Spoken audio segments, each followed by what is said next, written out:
Hello student, আজি আমি class 10 or general maths or chapter 12 আৰু chapter 13 এই দুটা chapter ৰ পৰা জুন কেইটা তোমালোকৰ important maths আছে 2025 বৰ্ষৰ মেট্ৰিক পৰীক্ষাৰ বাবে হেগেটা তোমালোকক দিবলৈ গৈ আছো আগৰ ভিডিও বিলাকত আমি আগত থকা chapter কেইটা কভাৰ কৰিছো যদি তোমালোকে ভিডিওটো চোৱা নাই আগৰ ভিডিও বিলাক part wise আছে তোমালোকে গৈ চাই লব পাৰা তো আজিৰ এই ভিডিওত তোমালোকৰ সন্মুখত আমি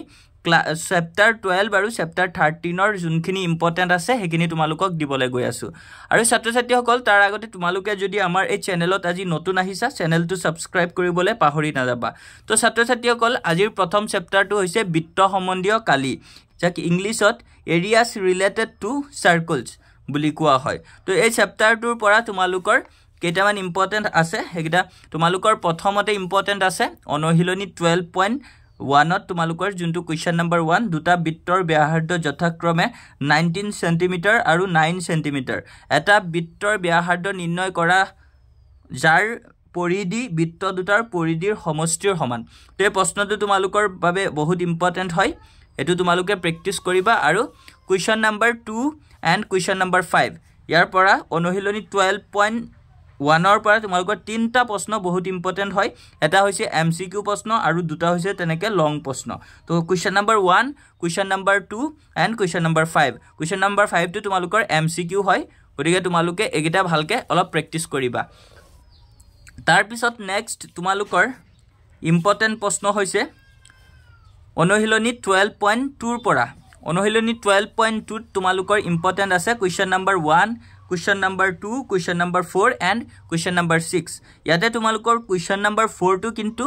আগতে প্ৰিভিয়াস ইয়াৰত বহুত ইয়াৰত কিন্তু ৰিপিট কৰিছে এই প্ৰশ্নটো গটিকে এটো মোৰ মতে বহুত ইম্পৰ্টেন্ট হয় আৰু লগতে বাকি ৰাউন্ড কালাৰ থকা ৰেড কালাৰত ৰাউন্ড কৰি দিয়া বিলাক সব ইম্পৰ্টেন্ট হয় তোমালোকে অলপ ভালকে চাবা আৰু ইয়াৰ পৰা তোমালোকৰ তাৰ পিছত নেক্সট তোমালোকৰ ইয়াৰ পৰা আছে কোৱেশ্চন নম্বৰ 7 কোৱেশ্চন নম্বৰ 7 টো তোমালোকৰ বাবে বহুত ইম্পৰ্টেন্ট হয় কোৱেশ্চন নম্বৰ 8 9 10 11 12 এবিলাক তোমালোকৰ বাবে ইমান ইম্পৰ্টেন্ট নহয় আকৌ ইয়াতে লাষ্টত তোমালোকৰ এটা এমসিকিউ আছে এমসিকিউ টো তোমালোকে চাবা এটো তোমালোকৰ বাবে ইম্পৰ্টেন্ট হয় নেক্সট তোমালোকৰ বাবে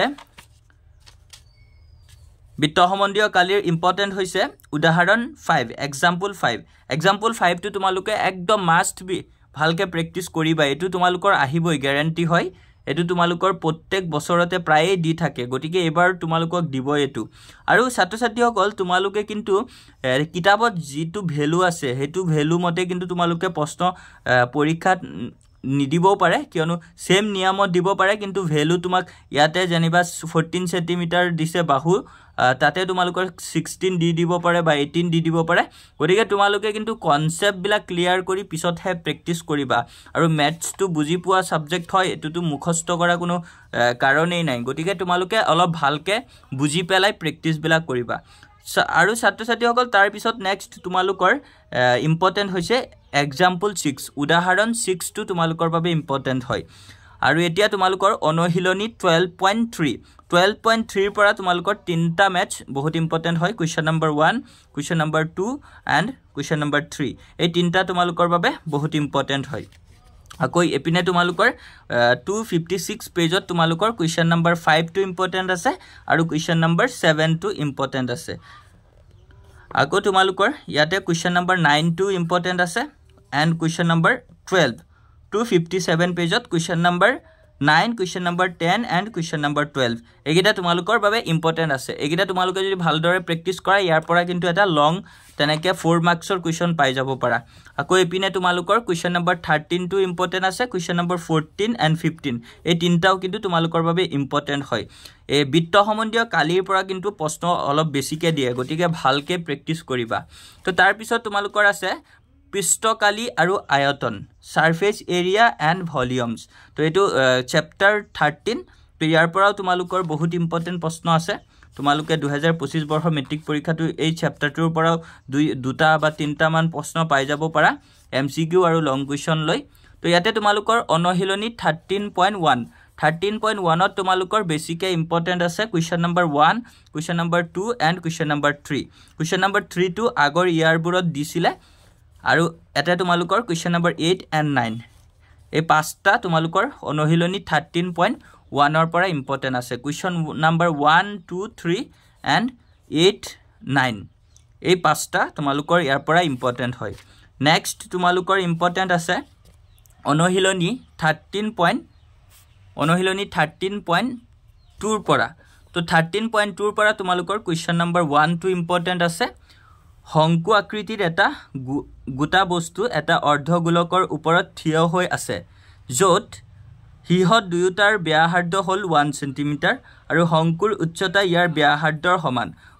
গোটা বস্তুটোৰ আয়তনত পায়ৰ মানেৰে নিৰ্ণয় কৰা তো এটো ভালকে অলপ চাবা ইম্পৰ্টেন্ট হয় তাৰ পিছত নেক্সট তোমালোকৰ আকৌ ইয়াতে ইম্পৰ্টেন্ট আছে question number 5 and question number 6 এই দুটা তোমালোকৰ বাবে ইম্পৰ্টেন্ট হয় আকৌ নেক্সট তোমালোকৰ এক্সাম্পল 8 চাবা এক্সাম্পল 8 কিন্তু তোমালোকৰ বাবে